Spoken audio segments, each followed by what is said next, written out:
Welcome to the Thanksgiving Day special of Lock It In, presented by All Day Media. I'm your host, Bam. We've got DC, Dylan Clark to my left, and we unfortunately don't have Jacobs live or remote from Charlotte, North Carolina. We don't know where he is. We haven't heard from him, but we're going to get right into a special for the Thanksgiving Day games. Oh, and we have, okay, so what? I think I just got some McDonald's dropped off in front of me. There's an Oreo McFlurry, it looks like.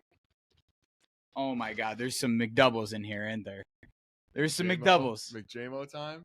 In honor of a clutch touchdown in Sunday's game, we are going to live review the McJamo. If you don't know what the McJamo is, it's a McDouble with an Oreo McFlurry on top. Definitely, maybe I'm gonna give this thing like a 3 out of 10. It's gonna be disgusting. I think it's gonna be terrible. Let's try it out. I'm excited for it.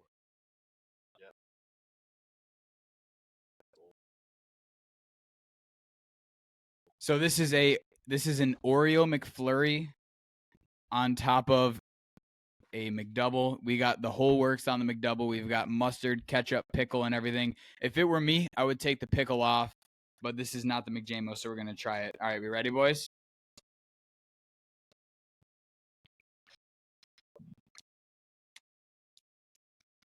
Dude, it goes surprisingly well with the pickles. I actually think it's pretty good. No, it's not bad at all. Yeah, It's no, actually holy pretty shit. good. It's not bad. Dude, it's way less gross than I thought. Yeah. Thoughts, Warner? I think I'd probably just keep the McDouble by itself. Yeah. I I think I need more ice cream on mine. Hold on.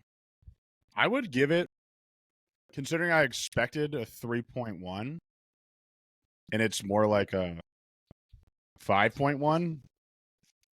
I'm gonna give it a 6.8. like melted a lot. I don't like that. I don't know. Probably, It's not the most convenient food to eat, no, but again, like it's surprisingly complimentary of the burger. it is. Like it tastes good, but the melty, I'm gonna give it like a 5.8. Dude, I'll give that a solid 7. It's the sweet and salty. It's the sweet and salty that really does it. Mm. I would get that again. I'm not even kidding. If you held a gun to my head, Yeah, I would get that again. sure. Not voluntarily, but that was good enough to in the right circumstances, I would eat that again. So that was the McJamo. Honestly, the McJamo, not as bad as you might think. Give it a solid 7 out of 10, but we're not here to talk about the McJamo. We're here to talk about Thanksgiving Day football. We're going to go over each game, and then at the end, we're going to go through our best bets and our best picks for those games. So make sure you stick around to the end. Kicking us off here, 12:30 Eastern. People aren't used to watching good Lions football here on Thanksgiving afternoon, but we got a good one here this year, boys. Yeah, I mean, this is the best Lions football since probably the 60s. Good rematch here from the week 4 Thursday night game. Packers coming to Detroit. Lions gave them a pretty good beat down the first time. I think it's going to be similar game plan. Lions are going to run the ball a lot. Jordan Love has been better the last couple weeks, so we could see a closer game, but He has been playing a lot better than you would think, but I mean, it's still Jordan Love and it's still Jared Goff. He's been low key solid the whole season. He just he has really young weapons, and his defense has been super inconsistent. I think this game's going to be closer than people expect. I actually saw a stat. Yeah. If you look at Jalen Hurts, who's the favorite to win MVP now after a stinker on Monday Night Football, his passing stats next to Jordan Love's are Identical. damn near identical. Yeah. Until you look at the QBR, and it's like 20 points different. But yeah, he's been better since that week 4 game. So 7.5 point line. It's a tough line. It's a really tough line, especially the way the Lions looked Sunday. But I think the Bears game was the trap game, and they got woken up. And I think they're going to run it down the Packers' throat. Well, it is Thanksgiving. It's a day dedicated to eating food and watching football. And this year, for the first time in a long time, we're going to be eating up some Lions football. I mean, we're right atop the NFC, and we're ready to put on a show for the people at 12:30 Eastern. It should be a good game, and we're going to be eating up some McJamos as well as some turkey and maybe some props. We'll have to see later on in the show. But the next game here, right after the Lions game, we're going down to Dallas. The Commanders go down to Dallas for a divisional matchup. What should we expect here, Cobbs? I would have said last week this would have been a decent game, but they lost to the Giants. Dude, that game was brutal. I mean, I know they traded away like their key pieces on defense and everything, but Howell's been playing well. Like they played the Eagles close both games, and they score points. They do score points, but this just feels like a typical Cowboys beatdown spot that you like to talk about. Yeah, It's an 11-point spread. I mean, I'm the indifferent books on are this calling one. for the same thing. It'll be interesting. I think it's going to be high scoring. I think there's I going to be agree a lot with of that. points. I agree with that. Clark, what do you think? High-ish scoring. I think the Commanders are able to score, but I mean the Cowboys defense is still look very good. I actually like the Cowboys defense to maybe score a touchdown. In this Ooh. game. Ooh, As How a about little bit of a bonus bet. bonus bet? Deron Bland has 4 pick sixes this Oh yeah, year. he's outscoring the Falcons, Jets, like 2 other teams' wide receiver rooms. You could Yeah, tell yeah. Clark had that stat in his back pocket, but I mean, I just saw it earlier. But. It all comes back to Arthur Smith being a prick. I do think, I don't know, this game to me, you would think like the Cowboys, they beat up on bad teams and the Commanders just lost to the Giants. I think this one might be a little bit closer than, you know, what the books might be saying, but we'll talk about that here in just a minute. So we have a great game to end the night. The 49ers are going to Seattle to play this game, and the 49ers, they seem to be back in a divisional matchup here. Should be a great game, but are the Seahawks kind of ass right now? If Geno plays, as long as his shoulder isn't hampering him too much, I don't think they are. However, Drew Lock's starting, teetering into that territory, maybe. Yeah. Did have a good drive against the Giants, though. One last good time drive. I think Geno with the throwing shoulder injury is concerning, but they're saying he's going to play. And I don't know if this is in my head or not, but I feel like the Niners Seahawks games the last 4 or 5 years have been awesome. They always are. I feel like they have been really close. You're right. This game always brings just elite matchups. It's probably going to be a pretty close game. That being said, I do kind of like the Niners, especially if Geno's out. But I mean, the Seahawks have looked pretty bad. You know, they just lost to the Rams. And I don't know, the Niners, you know, they came back with a vengeance here from their bye week. They're out to prove something, but nonetheless, it's going to be a day full of football and a day full of sweating your bets. Thanks to Lock It In. Make sure that you subscribe and like this YouTube video. But let's get into our best bets. We previewed the 1 o'clock game, the 4 o'clock game, and the 8 o'clock game. But Cobbs, do you have a bet that you absolutely love for these 3 games? What do you think is your best bet here? So I have 2. One that I like a lot, though. And the one I like a lot is Jahmyr Gibbs, anytime TD. Whoa. He has scored a touchdown in his last 3 games in a row. Scored in 4 touchdowns the last 3 games. Monty had 3 against the Packers last time, but Gibbs wasn't that involved yet. Now he's much more involved in the offense. True. He's been getting goal line touches. I think there's no way he doesn't score. I could see them both scoring, but better juice on Gibbs. It's a minus 140 right now for me. So I think that's a good value. Gibbs is plus 110 right now on ESPN Bet from what I'm seeing. Oh, wow. Okay. To score a Fuck touchdown. FanDuel then. It's a rip.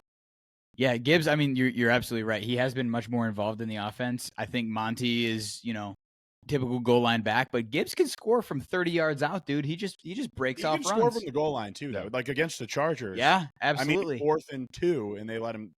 The fact he's getting those carries, I think they're ready to give him the keys to the backfield long term, and I think they're getting him more and more involved every week. So I love that. The other one I like, I don't love it, but I like it, is the over in the Cowboys game. Like I said, I think it's going to be high scored at 48.5 right now.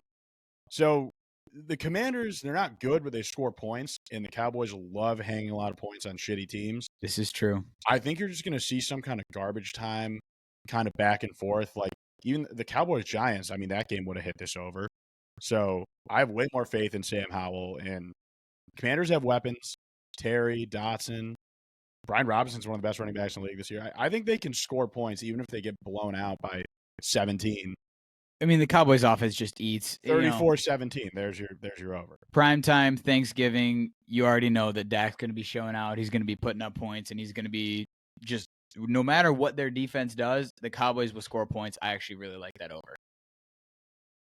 Yeah, I guess I like the over. I said I wasn't sure about it earlier. I like it. My best bet's the Cowboys spread. It's minus 11. I think they're just going to dump on this team. It's kind of a twofer. Sam Howell interception, I think, is the easiest bet of the entire weekend. I do The guy like that. is tied with Josh Allen for the lead in picks. Yeah. Whoa. Uh, I don't know. against the Cowboys defense that loves forcing turnovers and, scoring points. I just don't see a world where the Cowboys don't just ruin the Manders. See, I don't disagree. And you're double dipping with the bonus bet and the Howell pick. Those are all going to happen on the same play. He's a throw pick six. and it also pick six over. Those all go. Those all go together. The ball goes right back to Sam Howell needing to score points. They're going to force it down the field. Maybe he throws another pick six. That's still points. I can see garbage time points at the end when the Cowboys just don't care anymore. Listen, if you're a rigged NFL guy, this is the game that's the most watched because it's like it's the 4 o'clock, like right at dinner time. This is when everyone's Cowboys, watching. America's team. So they want to show America some points, and the Lions are going to win this boring run the ball game at noon. But that begs the question, though: who is America's team this year? Is it the Dallas Cowboys or is it the Detroit Lions? Well, if you ask Jim Harbaugh, it's the University of Michigan, right? Yeah, I guess so. But no, I think look, the Cowboys. We've obviously touched on it on the show before. They beat up on bad teams, and you could definitely say that the Commanders are a bad team based off of their performance last week. But for me personally, 11's a lot of points for a divisional matchup. I still love the over. I still love how to throw a pick six. And look, Cowboys could easily cover. I'm just going to stay away from it. I would not feel comfortable taking the Commanders plus 11. I'll tell you that. What's your bet then? So my bet, I actually love the over in the Packers-Lions game. It's at 47.5 right now. Look, the Packers, obviously, they just beat the Chargers, and to no fault of Justin Herbert, Jordan Love had a nice game-winning drive. He threw the ball to Romeo Doubs, scored that touchdown. And I think the Packers, like you said, Clark, earlier, Jordan Love's kind of figured it out a little bit. I could see him putting up 1 or 2 touchdowns, and then that way all you need is the Lions to score a couple. And at Ford Field, Thanksgiving, the Lions are going to put up points. 48 is the number that we need to hit. I think that's pretty easy. I don't know. I just, our defense is trash, bro. I know. The Lions' defense is so bad. I don't know. We can get torched deep, and Christian Watson is just all season. The Lions have gotten torched the last 3 weeks, but just a defensive ranking since like whenever we got hot last year, like week 10. The Lions' defense has been like top 10 defense up until I don't know about the last 3 weeks. I think the Lions are going to run the ball a lot. I think they got dominated in time possession last week. I think they really want to control the game script, control the clock. They can run it on anybody, and they ran it all over the Packers last time. I don't know. I don't know if that's recipe for the over. Yeah, that's tough. I mean, I hate that you said that because I really liked that pick until your comments just now, but I'm going to ride with it. I mean, I went 1 and 2 last week. I'm going to ride with it. So, I mean, Clark, over 48 in the Packers at Lions Thanksgiving. What are your thoughts? They're both motivated to beat each other. There you go. Maybe they can muster up 48 points. Who knows? Our secondary could easily get torched. And dude, even if it's 2 or 3 touchdowns, we just need to score 24 points and hit the over. I will say, in 20 minutes time of possession last week, the Lions did score 4 touchdowns. I'm banking on the Lions to score more, than the over is calling for. But I do think that, look, at Ford Field, it's the primetime game, you could say. Not the primetime game, but it's the primetime game for America's team on Thanksgiving. They're all primetime. But, the other pick that I really like, which is in the actual primetime, I like George Kittle over 51.5 receiving yards.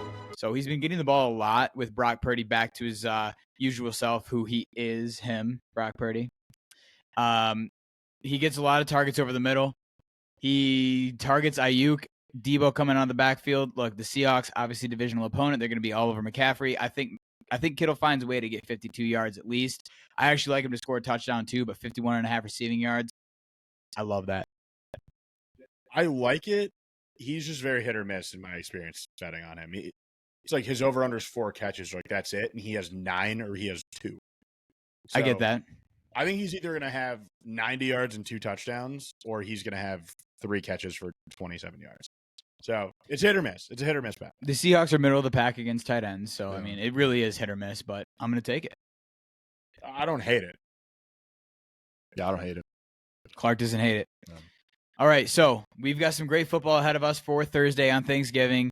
Hope you enjoy your time with some family, watching some football, eating some food, and just absolutely chilling with some all-day, everyday guys.